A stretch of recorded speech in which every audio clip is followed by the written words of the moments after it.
Welcome to the AEN Stories channel. My name is Matthew Collins. I'm 45, a contractor by trade, and for as long as I can remember, I've been the guy who sets the table and keeps the lights on. Not just the literal lights, the breakers labeled, the dimmers right where you expect them, but the kind of light that makes a house feel like a home. You know, the text on Wednesday reminding everyone about Thursday, the group chat with the pie assignments, the don't bring anything, just bring yourselves I say, and then still send people home with leftovers. Thanksgiving was my day. It started the first year Sophia and I were married. Her parents had a tiny place. My folks' kitchen ran on 1970s wiring that tripped if you tried to run the mixer and the coffee pot at the same time, so I volunteered. I roasted a bird that probably could have used 20 more minutes, mashed potatoes that were maybe too smooth, and we ate like it was perfect anyway. A routine took root. Every year after that, the menu got tighter, the timing cleaner. I learned how to brine, how to carve without wasting the good meat, how to warm rolls without drying them out. More importantly, I learned how to keep a room moving, refill a glass here, pull an uncle into a conversation there, step in with a joke when the temperature rose. Hosting is crowd control with gravy. If you'd met Sophia back then, you'd have liked her. Everybody did. She was quick with a story, the kind of person who could find common ground in 5 sentences. She worked in marketing, which meant late nights and constant Slack pings, but it also meant she could make a spreadsheet look like a party.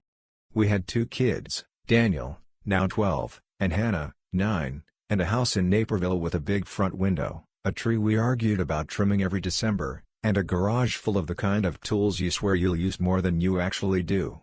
We were regular. The kind of regular that makes neighbors assume you have no problems. I helped my father-in-law, George, when his landscaping business hit a wall. Vendors weren't getting paid, the mower leases stacked up, and he was too proud to tell Linda.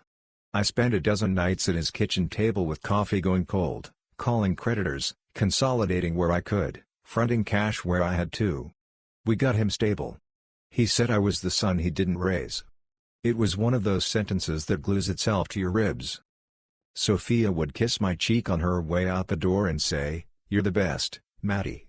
I don't know what we'd do without you." She said it in that breezy way that makes praise sound like air freshener. I took it anyway. The first hairline cracks didn't look like cracks. They looked like ambition. Sophia got promoted. New title, bigger clients, trips to Minneapolis and Dallas.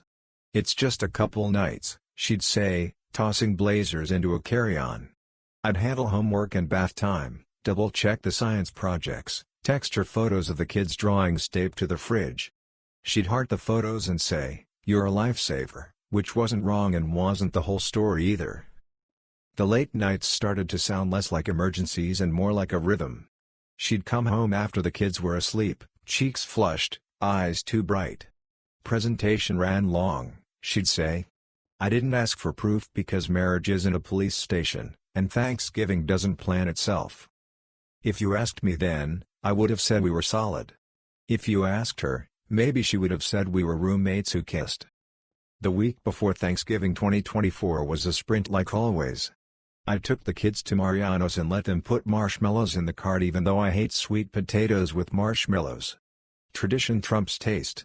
I brined the turkey in a cooler on the back porch, made stock from the neck because my mother would disown me if I didn't, baked 2 pies the night before so the oven was free for the sides. I had a timeline taped inside a cabinet door that read like an orchestra score, stuffing in at 10:15, turkey out at 11:30 to rest, green beans last so they still snap. Sophia was slammed. That was her word of the week. She answered emails at the island while I tropped, said she might pop back to the office after dropping off the kids' pies at school. I said, "It's Thanksgiving week," and she said, "Clients don't celebrate gratitude," and we smiled like that was clever. Wednesday night, family started arriving. My folks with a pretzel salad nobody asked for, but we don't talk about that. George and Linda with folding chairs and the good napkins. Sophia's brother, Chris, with a 6-pack of IPAs he would describe in more detail than the beer deserved. We set the extra table leaf, brought up the kid stools, and slept in sheets that smelled like laundry detergent and cinnamon. Thanksgiving morning, my son woke me up shouting, "Dad, Can I help? Which is the kind of sentence that buys a man a year of energy. We basted together. Hannah made place cards with crooked hearts. George took the trash out without being asked, which is how I know God is real. Sophia floated. That's the only word I have for it. She moved through rooms like a guest of honor, not a host. She touched shoulders, laughed quick, answered 3 texts during grace. I filed it under coping and kept basting. By 2 o'clock, the house smelled like butter and thyme. People filled couches and corners in that weird dead zone between the island and the fridge. I carved while the room hummed.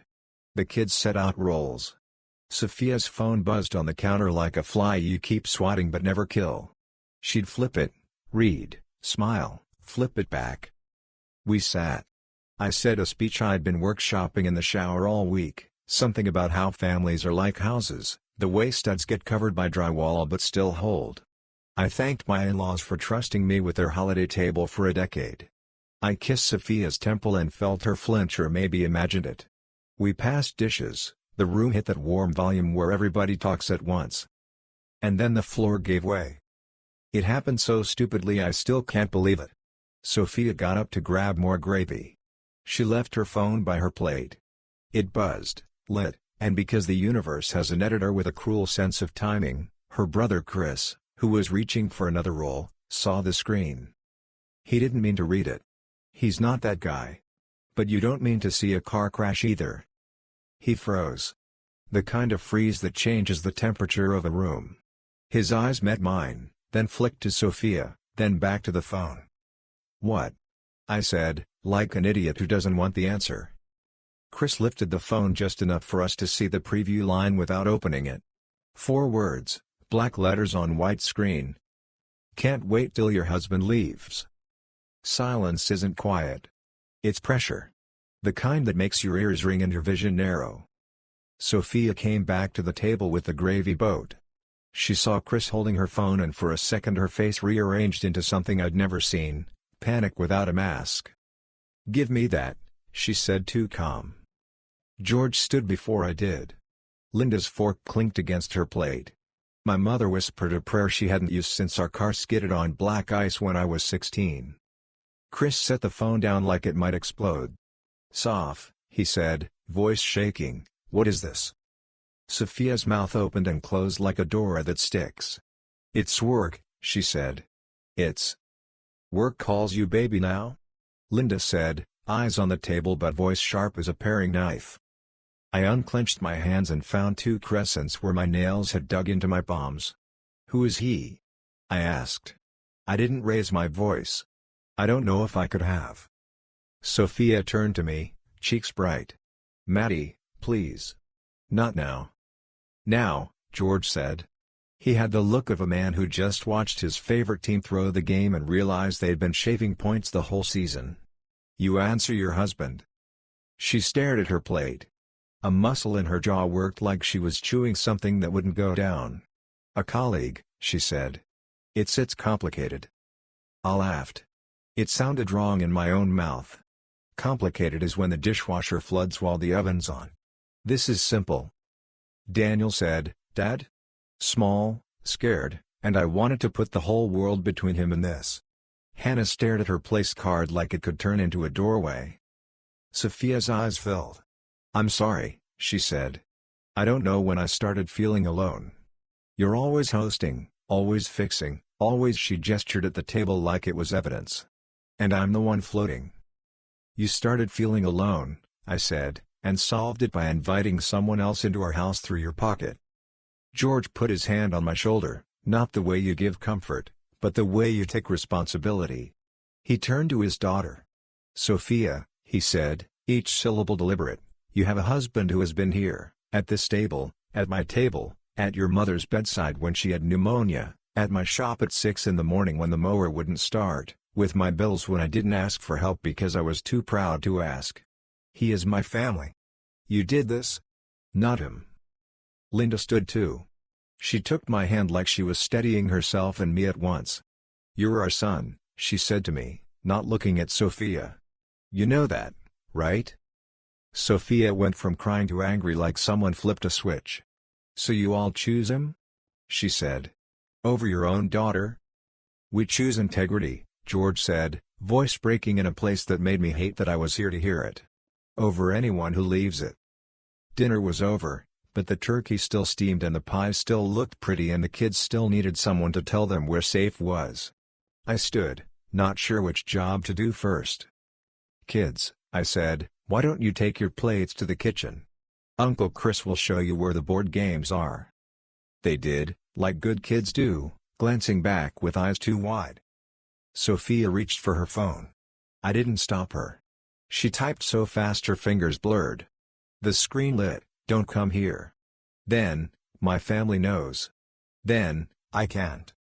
No one said what all of us were thinking. She'd said "I'm sorry" to the room, but she was texting the man waiting for me to leave. By sunset the house smelled like disappointment aired out with cinnamon. People left in small, apologetic waves. My mother packed Tupperware in silence. My father gave me a long hug and a list of things to fix so I wouldn't sit down and shatter. George pulled me aside on the porch and said, "I didn't raise her for this," like it helped. Sophia slept in the guest room that night. I lay in the bed we bought on a Labor Day sale and stared at the ceiling fan. At 2:30, I walked the hallway and stood in the doorway of my children's rooms like a security system that runs on guilt. In the morning, I made pancakes because men in my family make pancakes when the world is on fire. Sophia came into the kitchen like a storm that used up all its wind. "We need to talk," she said. "We are," I said. "We've been talking since Chris saw your screen." She looked smaller than I'd ever seen her.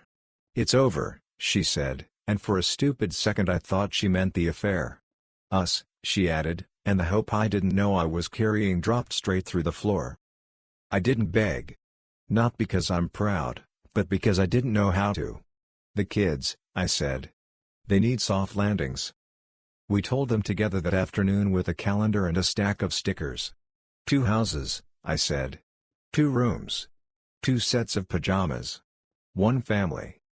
Daniel nodded like he'd been expecting a grade he couldn't change. Hannah cried until she hiccuped. Sophia cried too, which made the room feel like someone turned up the humidity and the gravity both. We separated within a week. She found a rental close enough that drop-offs didn't feel like sending my children to a different planet. I kept the house, not because it was a prize but because it was a blueprint with my hands in it.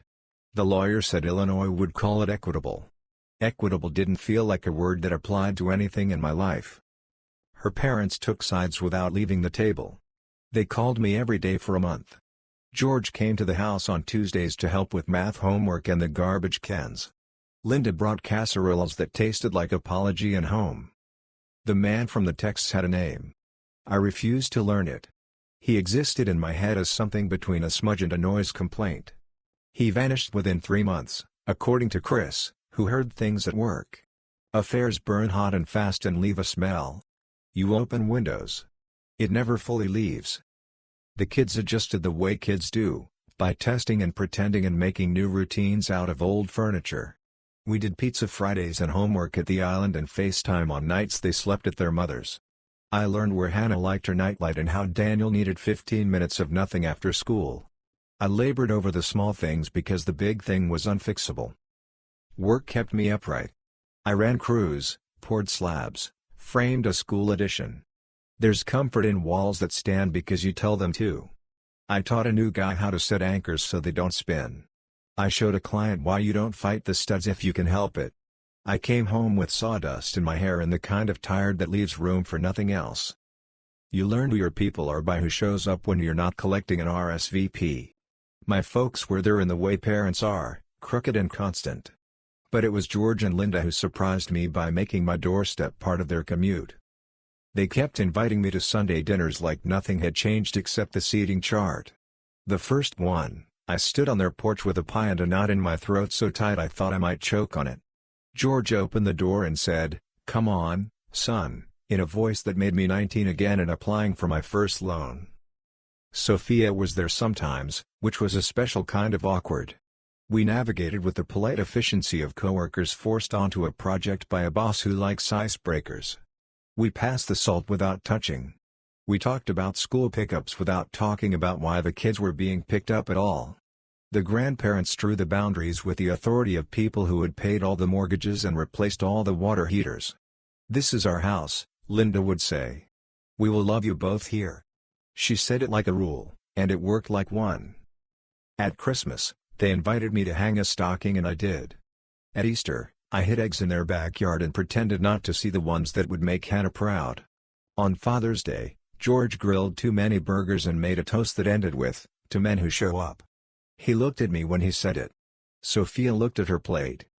I didn't date for a long time, not because I'd sworn it off but because I couldn't imagine explaining myself to someone who had missed the whole first season. Eventually, life pushed. A friend introduced me to Anna, a school counselor with a laugh that made my shoulders drop an inch. We went slow.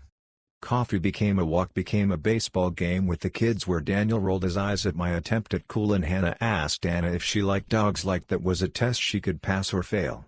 She did. I told George and Linda over lasagna. George said, "Good," in a way that carried more than its 4 letters. Linda hugged me and whispered, "You deserve soft too," which I wrote down later in a notebook I keep of things I don't want to forget. The November after everything broke, I almost canceled. I told myself the tradition belonged to a life that didn't fit anymore. The kids asked if we were still doing it, like Thanksgiving was a theme night I could opt out of. George called and said, "We're bringing rolls whether you open the door or not." Linda texted a photo of my table from last year with the caption, "Same place, same time?" So I shopped. I brined. I labeled the timeline in a different pen so I wouldn't feel like I was tracing. I set 2 extra chairs because Grief and Grace both travel with friends. People arrived with coats and pies and opinions. The house filled with the smell I'd missed more than I'd admitted. Anna came early and chopped without asking where the knives were. The kids argued over who got to put their place cards where. My mother brought the pretzel salad again. I ate it this time and told her it was perfect because some traditions are jokes until you need them not to be. Sophia came with cranberry sauce and an apology wrapped around her body like a coat she didn't know how to take off. We hugged like parents at a shared school door. She looked at the timeline on the cabinet and smiled sadly. "You're still you," she said. "I am," I said, and realized how big that sentence felt. We sat. I made a shorter speech. I said thank you to the people who stood when I couldn't. I said family is who shows up and keeps showing up. I said I was grateful for second drafts. I didn't say her name. I didn't have to. We passed dishes. We told stories. We laughed in the spots we were supposed to and in a few new ones besides. When the kids ran off to play and the adults drifted toward coffee, George stood and put a hand on my shoulder. "I meant it," he said, eyes wet. "You're our son." "I know," I said, and I did. After dessert, Sophia lingered by the sink. "I'm sorry," she said again, quieter than last year, heavier. "Not for getting caught. For not stopping before I did something you can unsee." "I know," I said, and I did. "We're okay. The kids are okay. That's the part we get to write." She nodded. "Thank you for keeping the table." It was late when everyone left. The house was the kind of messy that reads like proof of life. I stood in the doorway with a dish towel over my shoulder and listened to the heater click and the refrigerator hum and my children breathe 2 rooms down. Power, I've learned, isn't volume. It's consistency. It's the light you leave on so people know where home is. It's a turkey at noon and a timeline taped inside a cabinet and a man who still believes in gratitude after everything breaks.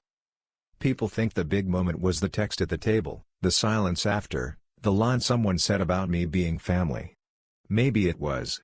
Or maybe the big moment is this: a year later, the same table, the same hands, a few new scars, the loop closing anyway.